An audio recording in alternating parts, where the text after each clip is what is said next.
Good evening and welcome to tonight's Undaunted, bringing to the news on church stories. I am Oyi Opala. Let's begin.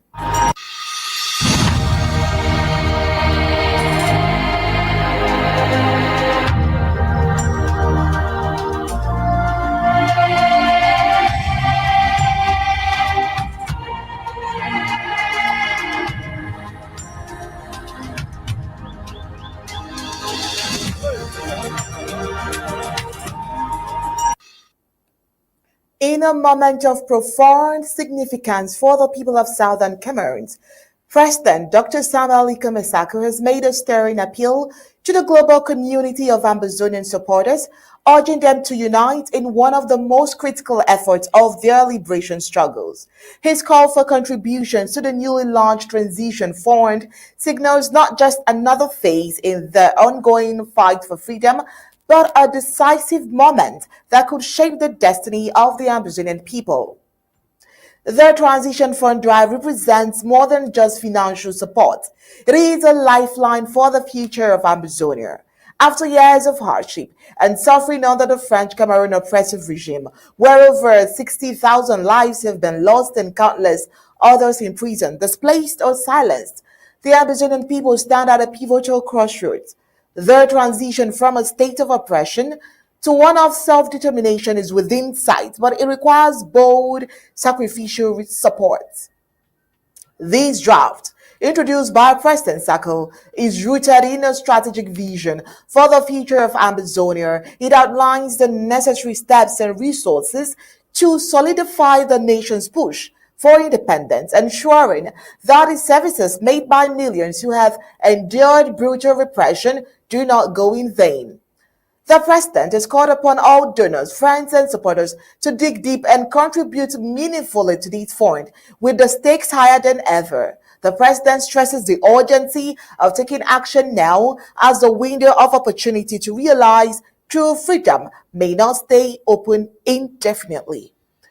The potential impact of this transition fund on the struggle cannot be overstated. It aims to channel resources towards key areas of the movement, enabling Ambazonians to reinforce their defense, support displaced communities, and strengthen diplomatic efforts on the international stage. But beyond the material needs, this fund embodies a collective commitment to justice, dignity, and the rights of the 8 million Ambazonians who long for freedom.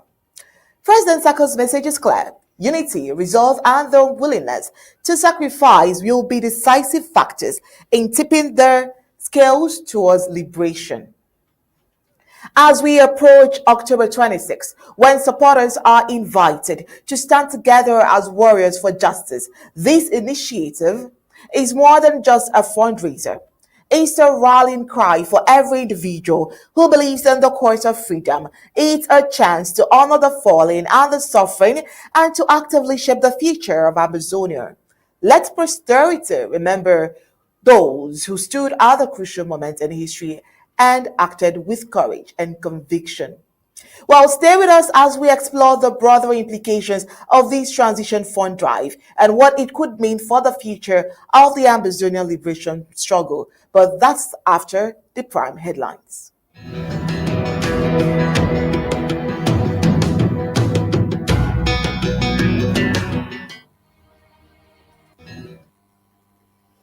Oh well, tonight we're going to be looking at abductors of Idabato Colonial deals as they demand 1.9 billion francs CFA as ransom. Bamenda's Laotians breach becomes a symbol of neglect and delayed development.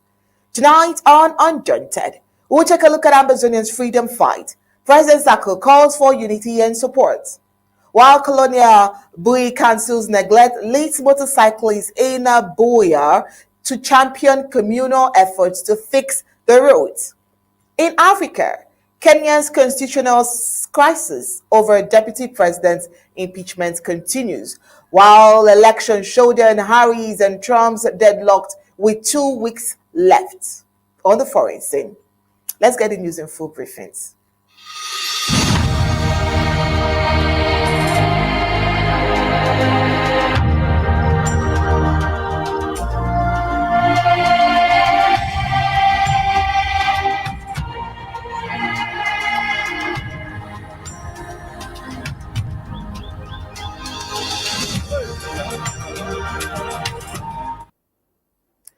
After 21 days of silence, the abductors of the Colonial Divisional Officer for Idabato have come out of the dark and requested ransom for the release of their captives. Despite the complexity of the situation, at least the family of Ewana Roland, the Colonial Divisional Officer for Idabato in the Atlantic Zone of the Federal Republic of Ambazonia, knows what he is and knows that he is still alive. Kidnapped on the 1st of October 2024 by suspected pirates, the family has now been asked to pay a huge ransom. What Undaunted gathered from an anonymous family source that the pirates reached out less than a week ago and tabled their demands, which is 1.9 billion francs CFA, 10 generators, 200 Yamaha horsepower flying boats, and the release of their colleagues from the Boyer Central Prison. They didn't specify the number of colleagues they wanted to be released. So this simply means that it wasn't just the Biafra Nations League, after all, as they clarified that they weren't kidnappers. Well, it is not clear whom they want to pay the ransom, family or the colonial government, but the family is worried about their brother, their father, and of course their son. And the colonial government has not commented on the demands. And remember, before now, the colonial deal came up to say, oh, that he would prefer diplomacy to any form of threat, which he initially brought up. But here tonight, Barrister Mbeseha, our, of course, authority in the field, will tell us his thoughts on this particular situation, which Undaunted has been reported from the very first day. Barrister Mbeseha, you're welcome to tonight's Undaunted. And for tonight, we begin here. This particular report will be on it since the day the incident sprang out. And here we are. Demands. The demands are quite worrisome. It's more as if the DO or whoever is going to pay the ransom is supporting some kind of movement. They need 10 generators and flying boats and, of course, 1.9 billion francs CFA. What's your thoughts on this? Well, maybe from our own perspective, we say the demands are just terrible. They're just wrong. When ransom, when the rescue of ransom, of adoptees or whatever thing is concerned, as far as that is concerned, the abductors, the demanders, those who are demanding the ransom, have an upper hand. And they can ask for anything. Because they have you in their captivity, they ask for anything to pay. They're asking this from the government of the Republic of Cameroon. That's the government to pay them whatever thing they're asking. 20 generators, a million flying boats. That's not important. Because ransom is not new. We are very familiar with what is going on and has been going on in Ambazonia, in the watchful eyes of Cameroon. Our brothers and sisters, mothers and fathers have been caught in Bamenda and other places for ransom, 5 million, 10 million, by ADF in particular, under the watchful eye of the government of Cameroon in Yaoundé. 20 million, 5 million, 10 million from an individual family is too much. It's like a billion or 20 billion from the government. And so that should not be considered to be too much. But we look at it in the context of what is going on. After Mr. Okala Bilai failed in his threats, he said he was resorting to diplomacy. And we hope his diplomatic doors are open. And so where are the demands coming from? We don't know what's in them on social media. I guess they've been sent to rightful authorities, the employers, the owners of the chef de terre adopted in the bushes, into the ocean. And so that's important for them. But it's most important because the government of Cameroon has been paying ransom before. Not even to government, they've been paying ransom to terrorists when their interest is at stake. Maybe some of us don't know or were forgotten that a few years back, Boko Haram purported to adopt the wife of the Speaker of the National Assembly. Somewhere in the north, they adopted his wife, who here is a medical doctor. Where they took her, we don't know, but they asked for a ransom. They either pay this money or this woman is dead. Who is this woman? The wife of the Speaker of the House of Assembly of Parliament, the wife of the number 3 in order of hierarchy protocol in that native land called Cameroon. They paid the ransom. We don't know. They didn't tell us how much they paid, but they paid to save the life of the wife of one of theirs. They paid to Boko Haram, that they have been fighting them over the years, getting money from the United States and around the world, claiming to be fighting Boko Haram. But they paid ransom to Boko Haram when their interest was threatened. Since they didn't tell us how much they paid, we don't know whether they negotiated or they paid just what they asked for. They paid. Back to this story, this is one of theirs. They called him Chef de Terre, a personal representative of the President of the Republic, captured to the unknown, and demands are being made. Capture where? In Idabato. Where is Idabato? It is in Bakassi. Where is Bakassi? It is the source of all the income that our Republic has in terms of money. So it's demanding $1 billion for 100 flying ships, boats, whatever thing you call it. It's not even comparable to a few barrels of gas they get out of India officially, and the one that they steal is peanuts, if we may take it that way.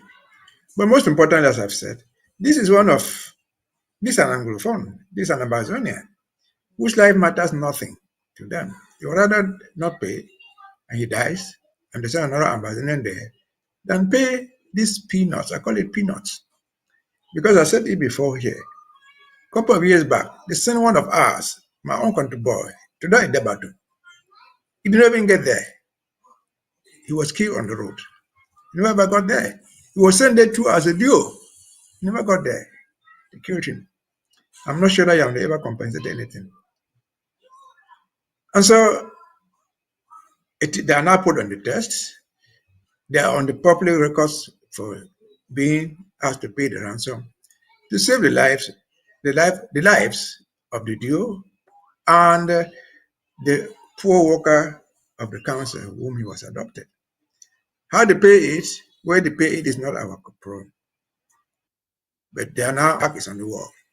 But it's not too much on the wall because I've said from previous history they pay ransom. They have been paying ransom before, as long as the interest is at stake.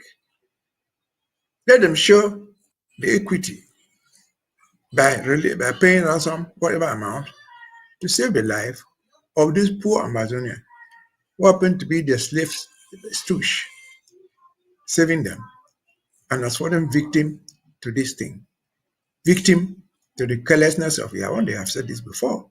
It that provided security for that boy or that man in the creeks. It that had their own flying boats. It that had him giving him the same security they give to the soldiers flying in Douala and Bamenda and Yaoundé and Bamenda town and Boya. Probably would not have adopted him. It had kept the own bargain of the 2006 Green Tree Agreement. By developing Bakassi, they signed that agreement. Probably this will not happen. But they didn't do it. Why? Because it was in Bakassi. It is in Ambazonia, where development means nothing. The life of the people who live there means nothing. This only one so many. Hundreds, if not thousands of other Ambazonians have died there without anybody raising a finger. But now, one of theirs, the personal representative of the head of state, not of the head of state, dead or alive, is from the presidency. Dead or alive, he got there by some presidential decree. Let them show their generosity. Let them show the equity they executed to release the wife of the Speaker of the National Assembly from Boko Haram, an internationally declared terrorist group. Let them show the same magnanimity in releasing this poor gentleman. Let him join his family. At least he was there working just to earn some money, to earn bread for his own family. Even though if I were him, I would not have gone there, but he went. He took the risk. And therefore, let me ask, for a situation as sensitive as this, 21 days in captivity, we do not even know how he's been surviving. And the emphasis there is that this is an Ambazonian, there are so many of them who do jobs like this, and their lives are not even protected. And of course, this all goes to show that there is no normalcy anywhere around Ambazonian territories and all of that. But what would you at this point advise the family members who might find it very difficult to be able to, provide this ransom for their, I don't know, abductors, kidnappers, what have you at this point, or arrest, or wherever the situation is at this point? Well, I don't know the As an details about the Amazonian, ransom. yeah. Yeah, I don't know the details about the ransom. But one thing I'm sure, I'm Okay, almost you want sure, me to do is you that want the me to give ransom. you the details for the ransom? No, no, no, no. That's not what interests me. What I'm trying to say is this: whatever the details, what I know for sure is that this demand is not being made to the family of the guy. The demand is being made to the government of Cameroon, his employer. That's why I emphasize the idea that he is the personal representative of his government. I told you of ransoms that have been taken from people in Bamenda. Nobody asked for a billion because they're asking that money from your family or from my family. You know, you can raise 500,000, you can raise 5 million. But when they go into billions, they're asking the government of Cameroon who sent him there. He was not an adventurer, he was sent there. That's why, again, I've insisted that it is institutional.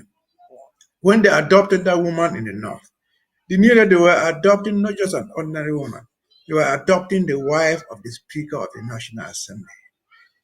And they put their demands to the government. And the government acted by paying the ransom and releasing the woman. So, what I'm saying in summary is that let them do the same thing as the government. Negotiate to get out this guy. He have asked for a billion. Maybe he can negotiate to half. It's all your own. Either ask for 100 motorcycles or 100 flying boats. You can negotiate to 4 or 5 or nothing. But you have to give something in return to get your guy back. The only thing the family can do, the only thing they can do is to put pressure on the government. Mm-hmm. Because I'm sure when they appointed that guy there, the whole village went out dancing, celebrating CPDM. Oh, they appointed one of us. So they can now throw the CPDM, the same CPDM that they adore, I hope so. Say, well, our own son is dying. Get him out. And they will. The government has been doing this before. We heard the ADF adopted Madame Mundi, a senator. As per what we heard, they paid 10 million. It was not Mundi's personal money. It was the state money to release their senator. This is an institutional demand, which I think they should pay. If I were a member of the family, maybe I go and lie on the road to the and cry there. Because there's nothing you can do. When they came to Ambazonian, I wanted to help. We cannot raise several billions to go and negotiate. And again, back to where the story came from, Okola Bila and the government have said it is now diplomatic. That's their route. Yeah. The guys, they all agree, fled to Nigeria. Them use the diplomacy that they know to bring back their own guy. Because they are so fond of one story all the time. We don't know who to negotiate with. They call Ambazonian terrorists. We don't know who to negotiate with. Now they are caught up in their own net. They will look for who to negotiate with to bring out their own guy, to bring back their own guy from the foreign land through diplomatic endeavors. If they don't do it and the guy dies, their blood will go to their head.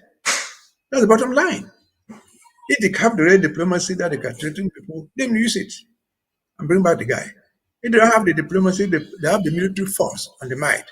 That Okala Bilai threatened them to bring within 72 hours. They use it and bring him back. Simple as that. All the cards are with them. Luckily, as of now, we presume the guy is not yet dead. That's why they're asking for ransom. So save his life through diplomatic engagements, if that is what you're doing, or through the military might that you're really threatened that you will use. If they didn't get back home, if the guy didn't come back home. See, that's what I'm saying. And I guess you understand me. Mm-hmm. Over to you. All right. Yes, definitely. Well, would continue to follow up that report just like we have been, and of course, give you all the details, give Ambazonians and everyone who is interested in this particular report all of the details as it unfolds. But let's move on with some other reports we have tonight. So, the president of the Southern Cameroons, Dr. Samuel Ikomen has issued a heartfelt appeal to donors, friends, and supporters, urging unity and resolve in the quest for self-determination. Now, this call to action, doubled the transition fund, marks a pivotal moment in the history and historic transition from oppression to freedom. Just like we know, the Amazonian people have faced immense hardship, lost lives, lots of lives, to French Cameroon's brutal forces. Thousands more have vanished. Many have been imprisoned, maimed, or raped. Just yesterday, we reported a girl who was raped by the military. So the entire communities have been displaced, forcing millions into exile. Refugees everywhere. The president, in a communique, emphasizes the significance of this moment, urging supporters to give sacrificially for the freedom of 8 million Ambazonians. The strategic plan requires urgent execution to seize the unprecedented opportunity. He has urged everyone to join the fight. Come Saturday, October 26th, supporters are invited to stand as warriors for justice, dignity, and Ambazonians' future, because the president believes that together they will honor the memory of all the fallen heroes and those who are suffering. At the end of the day, he believes that posterity will remember those who stood at the crucial moment for Ambazonia. So this is called the Transition Fund Drive. And, the president and all of those working in his office have always had an opportunity to involve the public in what they are doing, just to show transparency, accountability, responsibility, and whatever you want to add here. Right stand base here, this fund drive was supposed to hold last week, Saturday, but for some strategic reasons, it was moved to 26th. Now, why do you think that, first of all, that the president is making this fund drive open for everyone when we've had so many other funds that has been raised for prayers, for draft, and all of those? Why do you think this is as important as others? Uh, it is as important as others, I should say, but I would rather add, it is probably more important than others. And that's what the president says. And maybe we should try to understand where the president is coming from. Help Yesterday, us, please. in our broadcast, we were analyzing what Dr. Mungwa Mungwa wrote said, out yeah. there. What Dr. Mungwa said concerned essentially what negotiations will look like and telling people, Ambazonians, what to expect out of negotiation. Then come today, that document from the president. That's not all. That's a written document. There's a video, there's an audio he had just put out this morning to add to what that document is saying. What does that mean? What should we understand with that? We should understand with these three things, in fact, four things, and the reason for which it was postponed from last week to this week. We should understand that in governance, there's so much that goes on in diplomatic circles that you don't know, that the ordinary person does not see. You can get signs that something is coming, but you don't hear the words, you don't see it until it comes. But there are symptoms leading to that. What are the symptoms?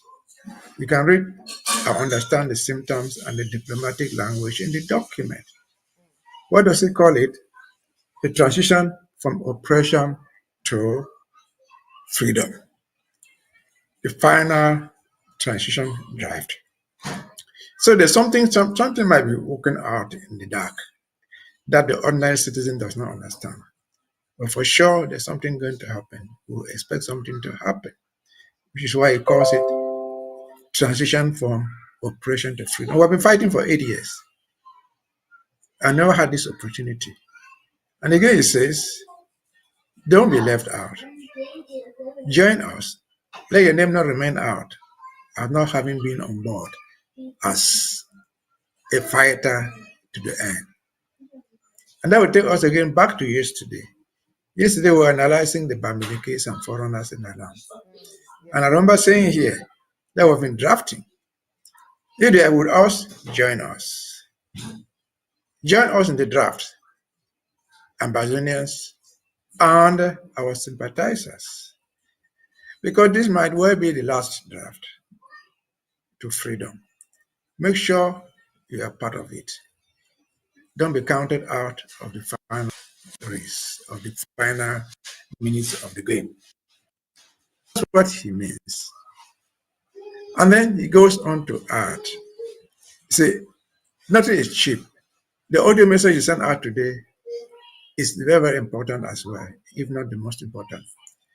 He knows 7 years of war have wounded many of us, physically and morally. Mentally too. It has gotten some of us so tired and weary that we lie down with the burden. We cannot carry the Kenya across the bush. We have been insulted, he says. We have borne the injuries of mistakes, the injuries of frustration, and everything else.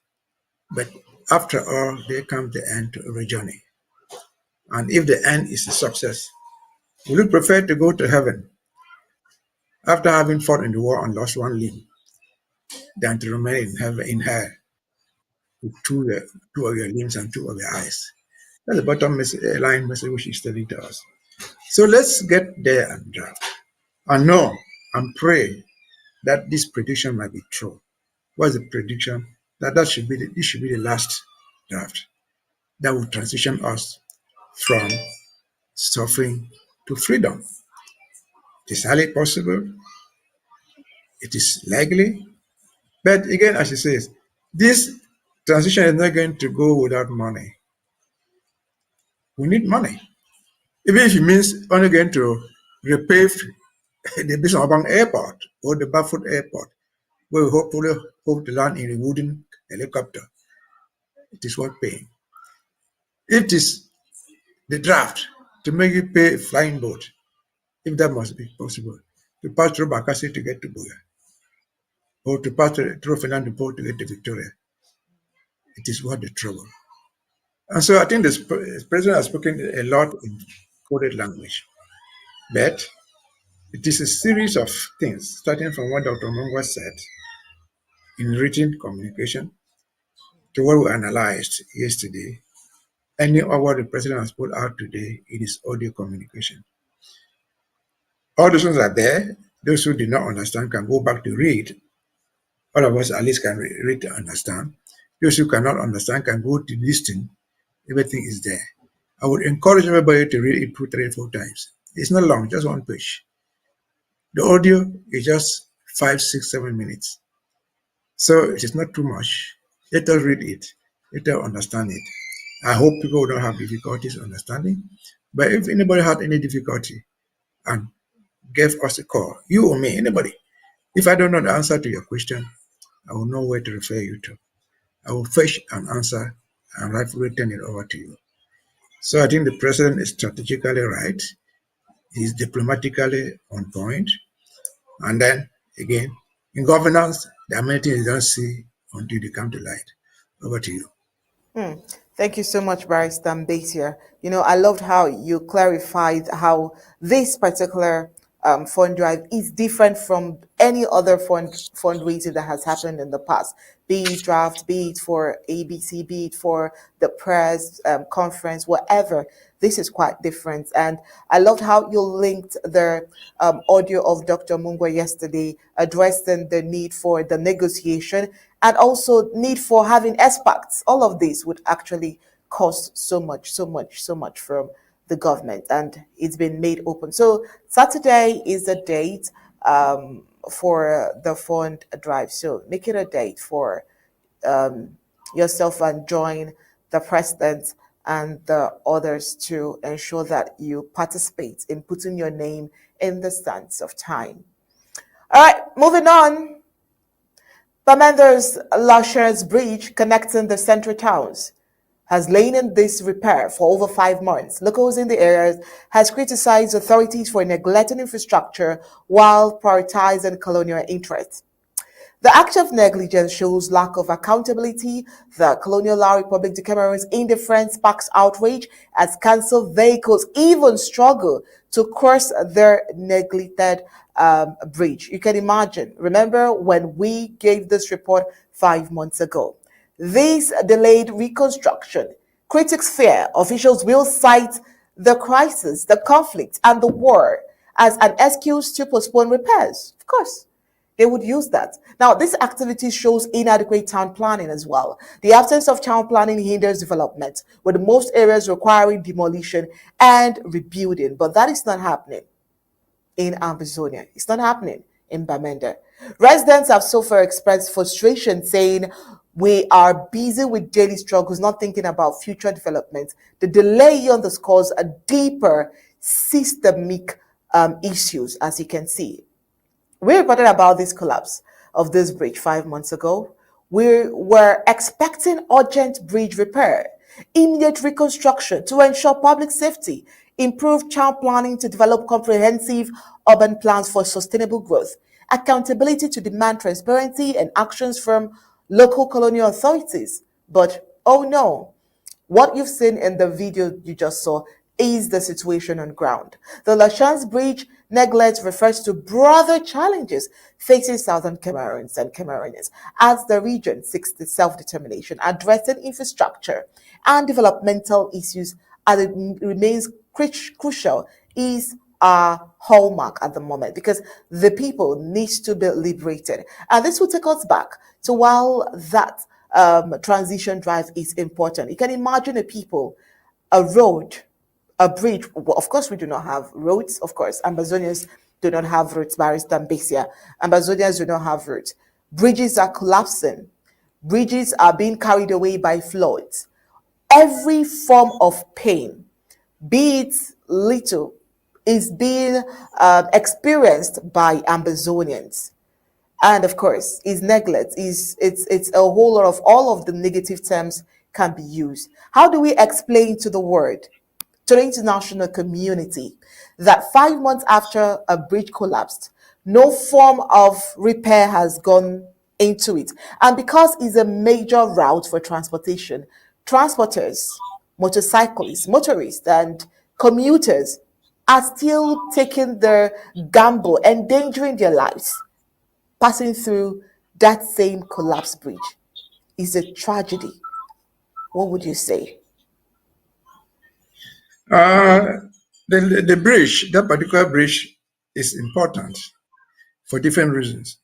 Because overall, in all Amazonia, people are suffering because there are no bridges. That's the truth. People, you see, if you see all the roads from Bengui to somewhere in Lu, we saw them literally going on foot. There are no bridges, not even, there are no roads, and there are no bridges. And so the Bamenda Commercial Avenue Bridge is important. Why? Because it's in Bamenda. Why? Because Bamenda is the epic center, one of the epic centers of this revolution. That attracts international attention. It attracts worldwide focus. Because about a month ago, we were talking Bamenda, talking the Archbishop, talking resumption of schools. The Archbishop is not a common person. That's a man who speaks for a large community, supported perhaps by a country called the Vatican. So his message go out to the world. They were talking about school resumption, and the Archbishop was there preaching normalcy has returned. Let's go back to school. He was talking as the Archbishop, and of course, as the representative of the Vatican, because his boss in Yaoundé repeated the same message. In Bamenda, I said, this is Bamenda. We remember 6 months, I don't know what length of time, not too long ago. Bamenda attracted the ambassador of France. In other words, it attracted the French government. And the French ambassador came to Bamenda and spoke in the context of the war. And what did he say that is related to that bridge? He said reconstruction was ongoing. That he, speaking on behalf of France, they're going to sponsor reconstruction in Bamenda or in the Northwest in particular, and maybe in Ambazonia in general. That was the ambassador of France talking publicly, carrying peace plans in his hands and wearing a Bamenda attire. That was France. He was talking in the context of reconstruction during war. This Commercial Avenue, a bridge following Colonial Avenue, in the heat of reconstruction. Can anybody, can the French ambassador, can the Vatican representative, and any other international body see what is happening in the Commercial Center of Bamenda, say that there's anything called reconstruction during or after war? Zero. We don't care how the bridge was built. Maybe it was so defective, but it has collapsed. That's the most important thing. It has collapsed. It needs to be fixed. Why is it not being fixed? Is the question that we should ask. It has collapsed during the period of war. It has collapsed during the reconstruction period, so much advertised by Yaoundé, supported by France. And months have passed. Nobody is doing anything. The poor people who are affected are carrying pieces of wood to repair it. Just like anybody in Bengui, just anybody in Dub, just anybody in Manfe in the bushes there is doing. Can those people carrying those pieces of sticks in any moment believe that life has returned to normal? Can they believe that the country is back to what it was before they declared the war on us? Commercial Avenue did not start today. It was there in 1961. That street was there in 1961. Can they look back and say we're better off today than we were in 1961? If that bridge had collapsed in 1961, 59, would they be going through all this? The people all come out just as they came. But we organized community development under a government. Who is the Bamenda city mayor? Called this mayor of mayors. Where is he? That man who stood there promising to bring heaven and earth on the ground. Where is he today? He too drives through Commercial Avenue. His wife passes through Commercial Avenue to buy whatever thing she wants. He shouldn't go through it. And so where are they? How can they explain this? The only explanation is, one, there's total lack of governance. Because that's not the first bridge to collapse in Cameroon during this time. Bridges have collapsed in Douala in the past few months, in Yaoundé. And the next day you find the people there repairing the thing. Government gives them money for it to be repaired. And they are there salvaging what they can salvage. For Commercial Avenue bridge to remain what it is telling the war is on. We're not part of them by their actions and by their deeds and by their words. We're not part of them. And so whether they fix the Commercial Avenue bridge today or tomorrow, the final word has been given. We're out of it. If it was defectively built, we're going to construct a better bridge when we get out on our feet.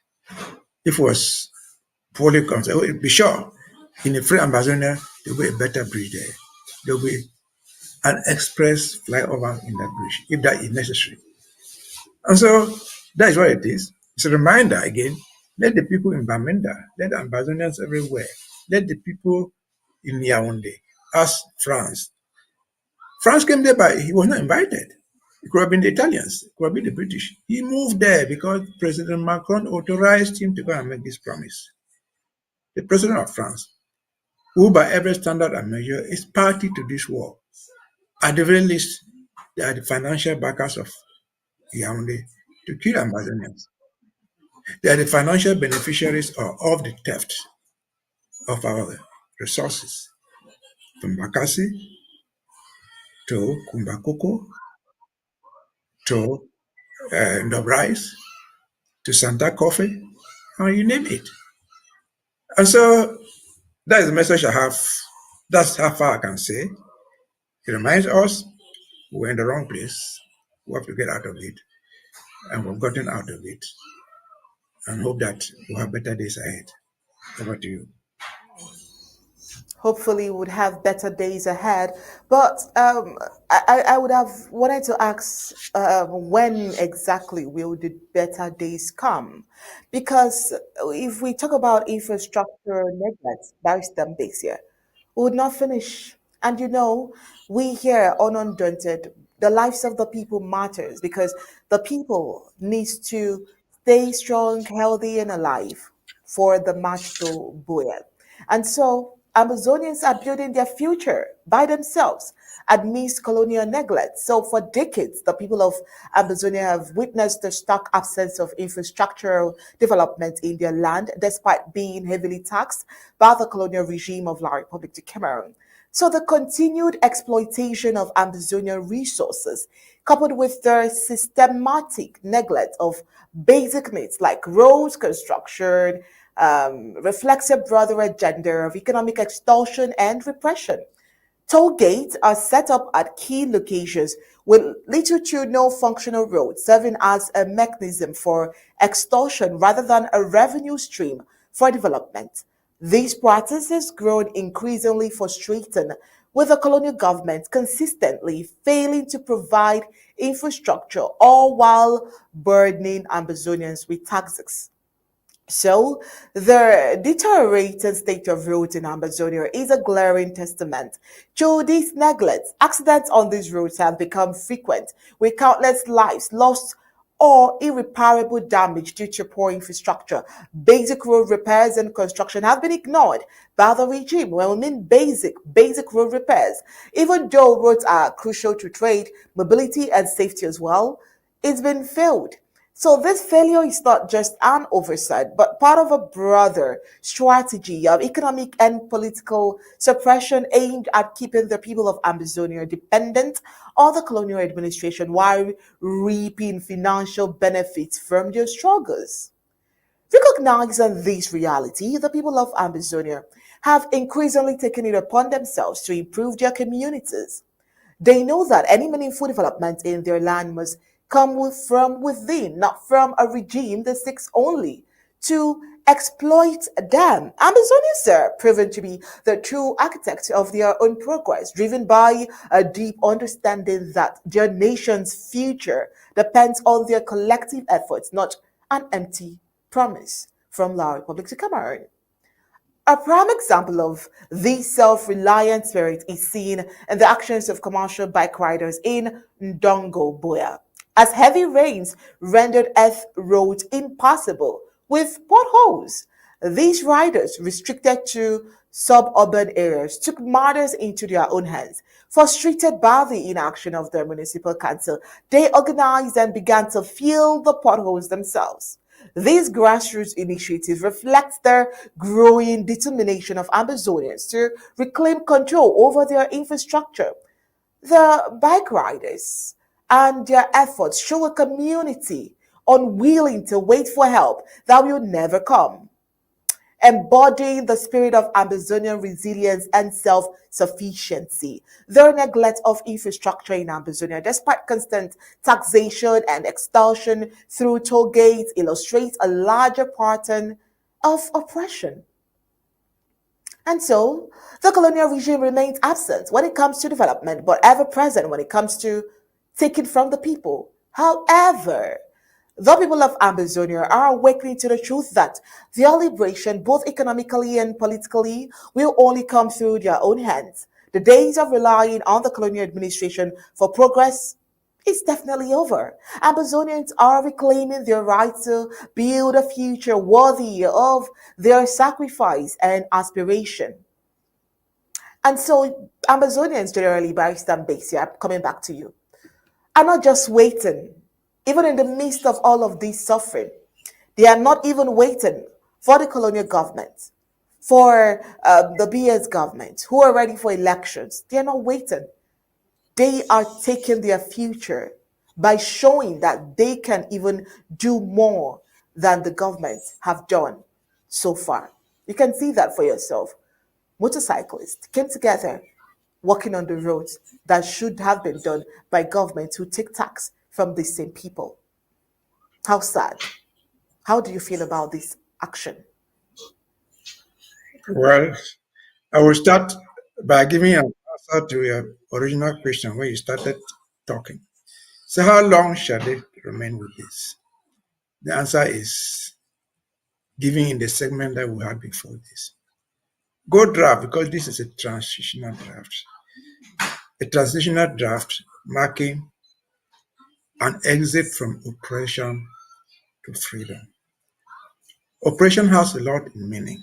You know, somebody is holding your neck physically. They can hold your neck physically, that's oppression. They can hold your head intellectually by refusing education, that's oppression. But the significant thing about what you have said is we have shown the bridge in Bamenda, and you have shown what's happening in Dongo. They call it Dongo, Obasan Dongo in Buya. Not the place very well. But it is in Buya. And remember, Buya is the capital of Ambazonian. But above all, even in the words of Paul Biya, Buya was the capital of Cameroon under Germany before even 1884, sorry, before the 1884 Berlin Conference on the partition of Africa. And so Buya is important, actually important as a capital. But also Bamenda is also important, even because in Ambazonia, while Buya is the capital, Bamenda was the largest commercial center. So these two cities are very, very important in what we say or analyze. Do these people in Bamenda, we're talking about Bamenda, these big cities, and Buya, they are begging government to come and do something for them. Is government doing them a favor by putting roads there? Is the government doing them a favor by putting water for them to drink? Is government doing a favor by putting electricity for everybody to enjoy? No. It is their right. They have a right to roads. Because they are not just symbolically capitals, they pay taxes. And because they pay taxes, they have a right to development. It's not a privilege that somebody is begging the mayor, go and beg Paul here, go and clap hands and beg the mayor, go and clap hands and beg the prime minister. We're not begging them. We're asking them for what is ours. The people in Bamenda have the right to a good road. And when the bridge collapses, they have the right for it to be repaired. It's not begging them, come and help us repair the bridge. No, it's the responsibility of the government to repair that bridge as a right. If they don't have money, so be it. Let them take a loan. They have done, many governments around the world work on loans from international institutions, the World Bank, West African Development Bank, Islamic Bank, all those banks take a loan and give the people the right and pay the loan through the taxes that the people pay. And so we have a right to that development, which is symbolized in the last segment. Transitional draft from whatever thing to freedom. We must get out of this thing. And our people must know what is their right. I had said that what is happening in Bamenda and what you have shown happening in Buya are just symbolic. Because other towns and villages around the whole Ambazonia are suffering the same fate. But at the very least, those big towns, those capital cities deserve better because they are the eyes of the world. The world is seeing what is happening there. The world may not be seeing what is going on in Dub or in Akwaya or somewhere else, but they see what's going on in Bamenda as a city. They see what's going on in Buya as a city. And so it's not a privilege we're asking the government to help us. No, you have the right to do that. As the Americans said, no taxation without representation. And I can coin it this way. No taxation without accountability. Where's all the money that are paid into taxes? Where's all the money that are tapped from our resources? They have to be accountable for that. And accountability is shown by the development they carry on there. I see people was it somewhere, I saw people standing in the street begging for light. You don't need to beg for lights. They have to give you the lights. In return, you pay for using it. But since you cannot go and generate this in the town, they have to put the poles there. They have to provide the cables. Then, if you need it in your house, take it to your house and pay the consumption. That's your right. It's not a privilege to go beg a certain man called Chef d'Etat, DO or governor. No. I think it is a misconception of government. How many times has Paul Biya or any minister they come to beg us to give him money to fly to France, to give him money to go and fix it to the palace, to put electricity there? Is that a human being living there? Why are they putting electricity there and you don't have yours? Why? Why should the president or minister fly in jets? Why he cannot ride on the bicycle? When he's flying on the jets, but with their own money. So I think it's absolute nonsense, if I can say it like that, and absolute deceit to us, and a disappointment to many Ambazonians, because their own brothers in Yaoundé, their own sisters who purport to represent them, are not giving out the correct message. That is Boya. And you remember a few months ago, there's this Mbelamoki, who is a senator from Boya. Instead of blaming government for what was going on in Boya, he was blaming his own people. Oh, they are standing on our necks. That's Mbelamoki, a senator appointed by the president, who, in spite of all the insecurity in Boya, Moja was doing what he wanted, cautioned and approved by Yaoundé. Mbelamoki didn't even have the balls to say this thing is wrong. He rather put his tail between his legs and blame someone else for not providing the security which the government has agreed to provide. That's a contract between the citizens and the people. And so it is a big sign of failure. It is a big sign of oppression, where we need the freedom. We need this freedom. We need the freedom to act. We need the freedom to think. We need the freedom to do what we want to do for ourselves. And so, as Mr. Mungo said yesterday, we have to go back to 1961, because we're a people, the government, we're a people of British Southern Cameroon, and a people with the right to self-determination. You have to determine what you want. That's what they call self. You determine the bridge you want to build. You determine yourself, what water supply you want to put and drink. And so it is a global thing, which is, to the eyes of normal human beings, is the greatest operation, nationally recognized operation, that people have existed in the world, have ever exercised or experienced in the history of mankind. And so, again, Ambazonians, you have the right to your own development. You are not beggars to beg Yaoundé to come and give you what they want. It's your right, because you pay taxes. Even under the colonial rule, it was your right, because when the colonial master took your father's money, he called it poll tax. With that poll tax, they owe them a right to give them schools. They owe them the right to cut the path that they call a road at a time.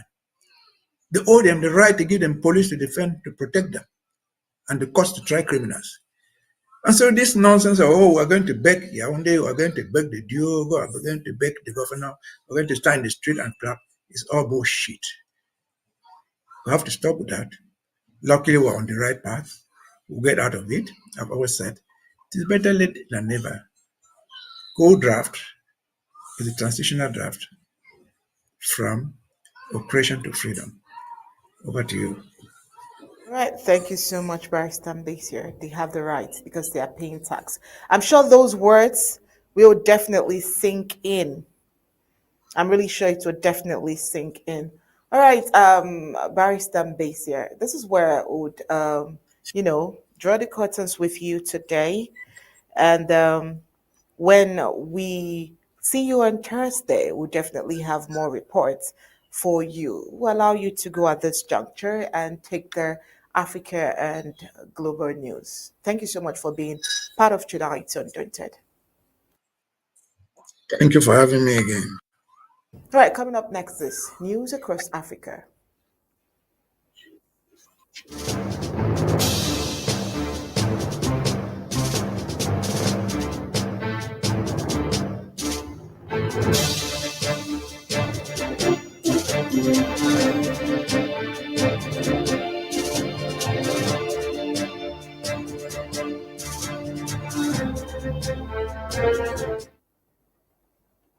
While Kenya faces an unprecedented legal battle involving President William Ruto, Parliament, and impeached Deputy President Rigathi Gachagua. Gahugwa, impeached by the Senate, has taken his case to court, arguing that the allegations were unsupported by evidence. The High Court issued a conservatory order, halted the swearing in of the new Deputy President, Kitwal Kindiki, pending a ruling. The court's decision is expected by October 24th, with debate on constitutional interpretation growing as this is Kenya's first impeachment of a deputy president. The legal dispute centers on the procedures surrounding Gahugwa's impeachment and the future of the deputy presidency. While in Gabon, Gabon is preparing for a crucial referendum on the 16th of November to vote on a new constitution, a key step towards restoring civilian government following the 2023 military coup. The proposed constitution, published on the 21st of October, includes significant changes such as the removal of the prime minister role and a two-term limit for the presidency.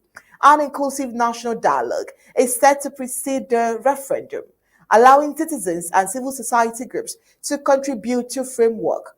The referendum is seen as a major test for democratic revival and Gabon's transition away from decades of Bongo families' rule towards a more democratic structure.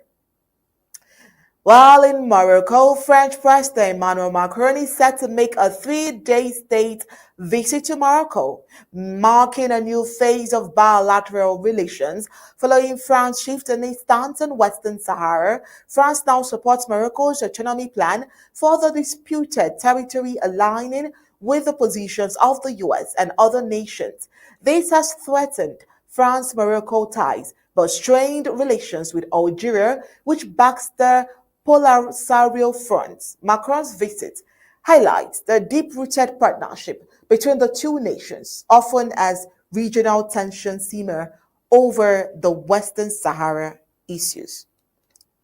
Coming up next, news across the globe.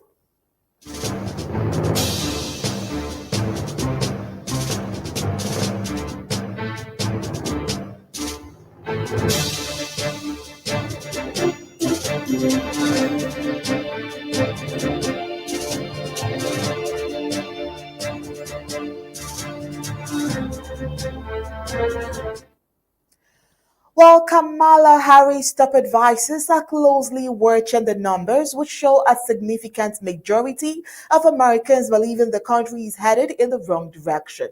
With 2 weeks left until Election Day, they are confident Donald Trump will continue marking and making controversial statements such as referring the enemy within or calling January 6th a day of love, which could further sway public opinion against him.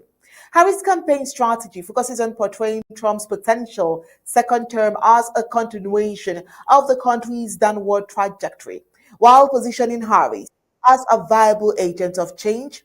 This narrative is crucial in battleground states where the presidency will ultimately be decided. What are the battleground states? The keys. Let's think about the swing states. Now, these states are essential in determining the election outcome. Harris' campaign is concerning efforts on showcasing Trump's unpredictable behavior and policy implications. Tipping point states, states like Pennsylvania, where Trump recently made loud remarks about Arnold Palmer, are critical. Harris' team aims to capitalize on such incidents to demonstrate Trump's in and unsuitability for office. Recent polls indicate a tight race, with Harris and Trump's neck and neck in several key states. The Harris campaign's successes hinges on effectively communicating their message and highlighting the stakes of a Trump re-election. While international confidence in Harris is also noteworthy, with a median of 55% of adults across 18 countries expressing trust in her handling of world affairs. This global perspective may influence American votes perceptions, but it seems Trump has some other supporters worldwide and globally as well. It's a neck-to-neck election, like I said. Meanwhile, Trump has the words research man on his side. Mocks. What does Elon Musk want from Trump? Xander Moody's ordinary day took an extraordinary turn when he learned that billionaire Elon Musk would speak at a nearby school in Folsom, Pennsylvania. The town with fewer than 9,000 residents rarely hosts high-profile visitors. While intrigued, the 21-year-old leasing agent decided to attend. Initially disinterested in the November election, Monday found himself swept up in the excitement as he listened to Musk. His indifference transformed into engagement. By the event's end, Mondo's political leanings had shifted. He now found favored Donald Trump over Kamala Harris. Now, this unexpected turn highlighted the power of personal connections and experiences in shaping voting decisions. So, Folsom's quaint political reserved atmosphere made Musk's visit all the more impactful. Residents typically avoid open political discussions and yard signs as scarce. Yet, on this day, curiosity and enthusiasm filled the air. So, Monday's transformation illustrates the influence of personal connection, which is what the Trump's government and Trump's campaign team is actually gaining towards direct interaction with influential figures and how they can reshape perspective. Community engagement. Trump's campaign team have had local events foster excitement and interest, which creates candidate visibility. Talking about public appearances, significantly impacting voters' perception January. Well, as the 2024 presidential election approaches, moment like these underscores the unpredictable nature of voters' decision. Meanwhile, in BRICS, the West has doubled EU apparel for invading Ukraine. Sanctions are aiming to cut off country's economy from global markets. And there is an arrest warrant out for him on the International Criminal Court. How can you show the pressure is not working? Try hosting a summit. Well, this week in the city of Kazan, President Putin will greet more than 20 heads of state at the BRICS Summit of Emerging Economies. Amongst the leaders invited are China's Xi Jinping, Indian Prime Minister Narendra Modi, and Iranian President Masoud Pezeshkian. Now, the Kremlin has called it on one of the largest sale foreign policy events ever in Russia. The clear message is that it attempts to isolate Russia and how it has failed. Well, thanks Chris Weaver, founding partner of consultancy from the Macro Advisory. Well, from all ends is a hit. But that's not all we have for you on tonight's Undaunted. Before we go on tonight's Undaunted, we definitely have the president give us some words. So we'll leave you with some of the president's words. Let's hear the president. Fellow Ambazonians, I want to talk to all of us from my heart. And this message is addressed to all, your affiliation notwithstanding. One thing that is the bottom line is that we are Ambazonians. There comes a time when we disagree, but to agree. There comes a time when it is the correct thing to do to disagree because we saw things from different perspectives. But there comes a time when if we continue to disagree, it means we are forgetting our objective. There comes a time that the only thing that to do, the only right thing to do is to agree. And I think we are in that juncture now. We are at that junction now. At this point, we have to agree. We have to reduce our energy to fight one fight. That's La République du Cameroon. We have to condense our efforts and focus in one thing. We have to put aside our hate for each other. We have to put aside offenses and all bitterness. We have to focus. Because the reason why we came together, the desire that has led us to make all the sacrifices to be where we are right now, is at the point of actualization. We are at the threshold of a new beginning. That which we have been waiting for, there is an opportunity before us. It will not benefit any of us, right or wrong, if we miss it.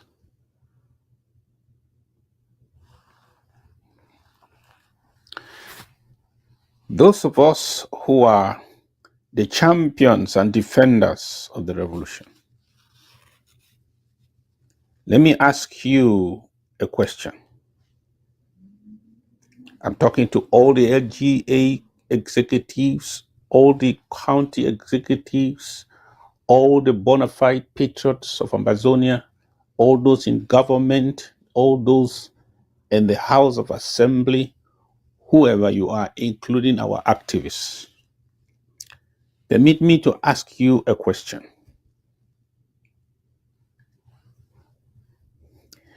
If the solution to every offense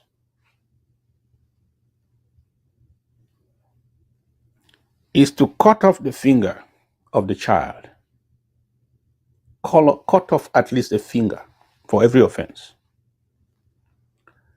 how many of your children will have fingers today? Probably you yourself will have no fingers today.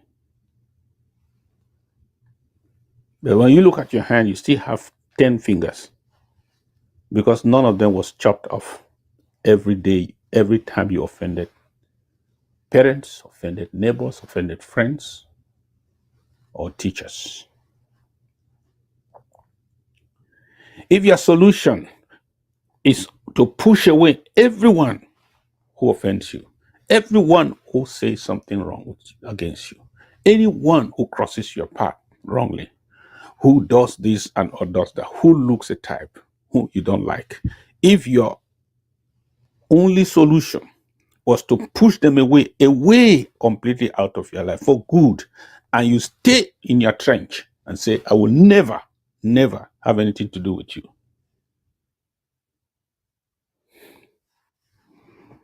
how many friends will you still have today? How many family members will still be called family today to you? By now, even if you are just 10 years old, 20 years old, 30 years old, 40 years old, you would have been a lone ranger. You would have been by yourself. But do you know why you still have people around you? Do you know why you still have a family? Do you know why you still have a community of people? It's because you never pushed away everybody who offended you. That's the fact. Some people will be mad. Some people will be angry. Some people will lose control and will do certain things. Some people will be ignorant and do certain things. Some people will be manipulated and deceived and do certain things. Some people might even be corrupted to do certain things. Some people might just don't like you and say certain things and do certain things. But if our solution is to cut off everybody, cut them off. You offend, I cut you off. You do this, I cut you off. You say this, I cut you off. You look me at a way, I cut you off. You show me any attitude, I cut you off. This one, I cut off. How many will you have in the next 2 years around you? Some of you will not even be in your marriages if that were the case. That's the fact. I want us to treat this struggle with care, because the way we talk from behind, We move from place to place, talk to people, negative, negative. You talk negative, you sow negative. And some of those things go around and get to the ears of those we talk to. We don't even expect that they know. I know how many people will go around campaigning against the things I want to do for Amazon. But when I come out in the public, I do as if those people don't exist. I know how many people will say this and say that against me. You know what? Many will insult me. They will say things that are not true deliberately to bring me down. Yes. They will even go back and do everything so that I fail in whatever assignment I want to do. Yes. They will even say things that when I hear them, probably from third parties, I'm human. I feel it. I'm disappointed.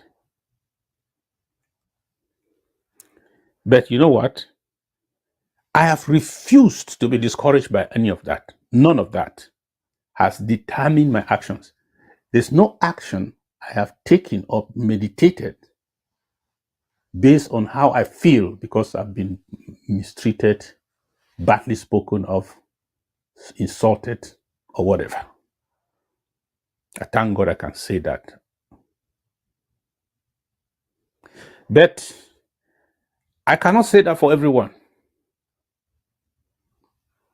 Some people will be discouraged by the way they are treated.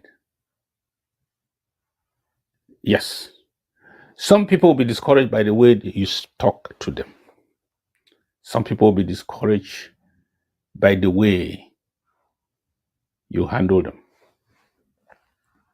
Let us be careful, like parents do. Even if you have an idea, share it with love.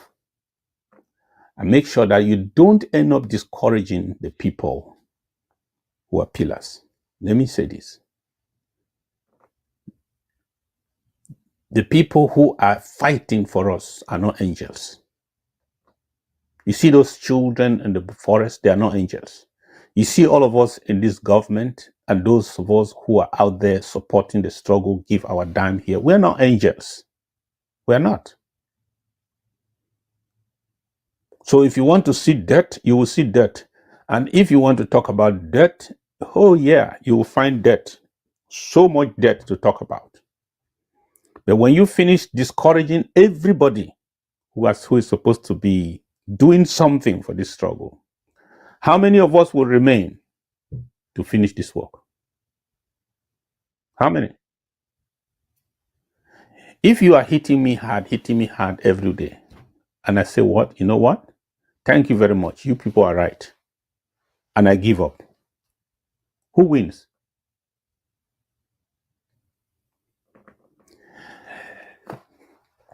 There are people who are 10% in the struggle. We need their 10%.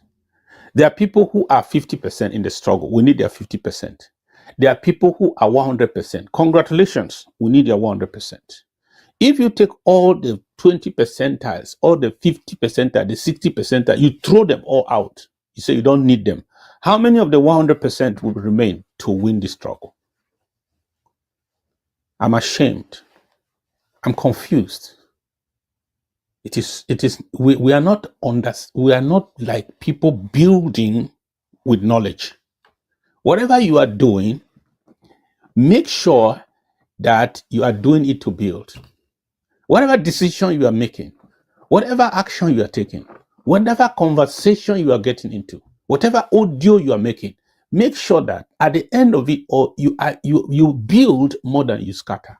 You build more than you destroy. You encourage more than you discourage. I'm just one person.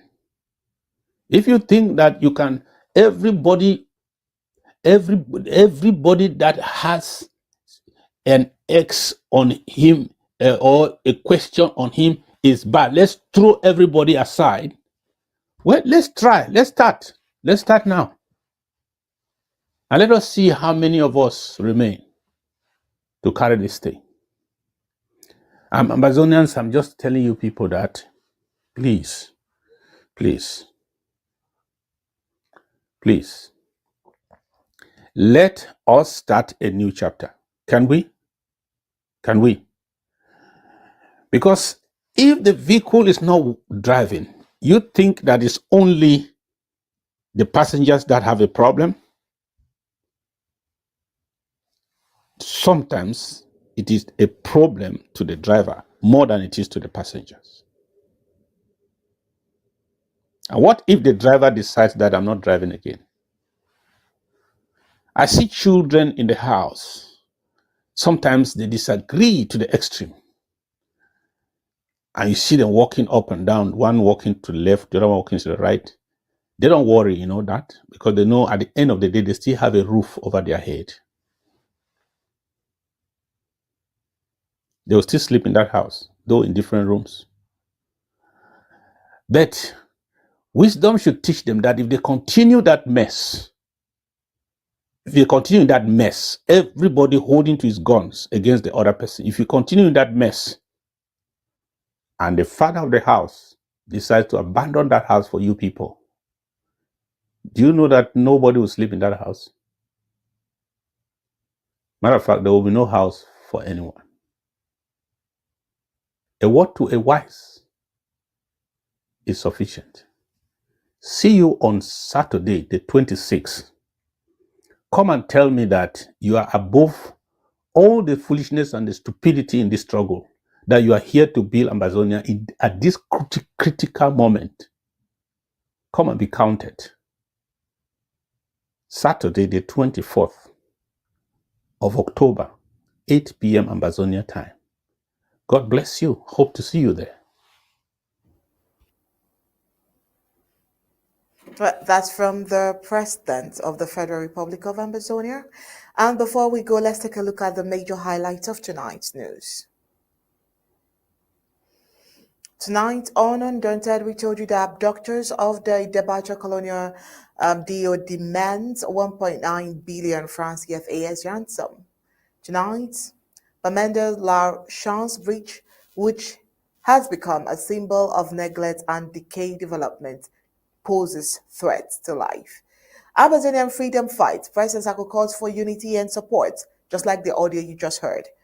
Meanwhile, Colonial Boya cancels neglect, leads motorcyclists in championing communal efforts to fix roads.